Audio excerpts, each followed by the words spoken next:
Right. Yeah.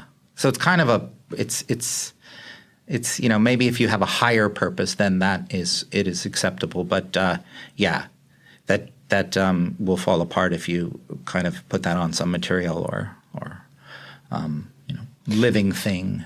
Well, Frankl started that when he was in Auschwitz. Concentration right. camp. So I guess when you're under duress, you expect at some point you're no longer going to be under duress. And it's like, for this period, I have to figure out a way to cope, right? Correct. Like right. a monk setting himself on fire, for instance. And so, how do you navigate that without losing your mind while you're literally burning alive?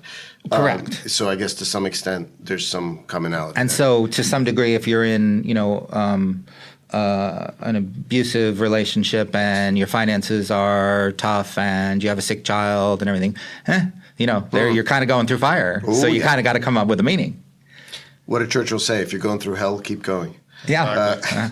Well, that's a good one. It's, But please continue. So I was working as a psychiatrist and everybody I saw around me was having fun. I'm working every day and all my friends are just chilling at the beach.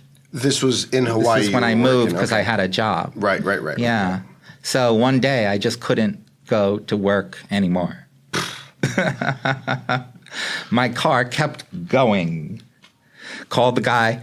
Yeah, I'm not going to be at work today. Tomorrow? Not likely. Are you sick? No. Not looking good. No. I see was the answer. Some office space. So I went, I threw myself into that, just unexpectedness. The hero's journey, I guess Jung would call it, right? Or Campbell interpreting Jung would call it. Sure. Pure. Dr. David Hawkins, if you're familiar with any of his work, I'm not sure, but he did some interesting. He wrote a book called Power versus Force. He passed away in 2012. The guy, I've read a lot of his stuff. One of his big things is, if you want to change the world, go home and work on yourself. Yeah. So that's a big one. But he actually had, as part of his book, a whole thing on gurus, or quote unquote gurus, who at one point were. So he had just to back up for a second, he had a chart from 0 to 1,000 based on levels of consciousness. 1,000 being the great avatars, Jesus, Buddha, Krishna, and so on.